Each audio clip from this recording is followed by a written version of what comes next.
induction চলে আছে এসে আবার বাদ দাও এটা সামনে রাখো এটা থুয়ে দাও পরে পাস করবো না ওই যে সামনে দেখো সামনে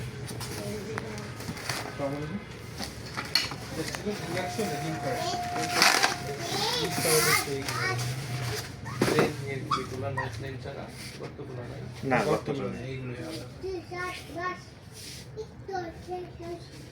কত ওয়াট আছে এগুলো 2200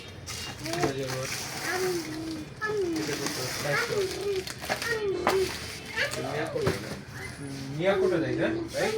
না মিয়াকো না মিয়াকো রেড সুইচ হবে মিয়াকো কিছু ভীষণ হবে এখন আপাতত ভীষণ পেয়ে দিচ্ছি এটা আপনার 4200 না এটা স্লো ভাই একটা 21 জন এলপিজি পাঠাই এই সব ধরনের পাখিদের জন্য হ্যাঁ হ্যাঁ সব ধরনের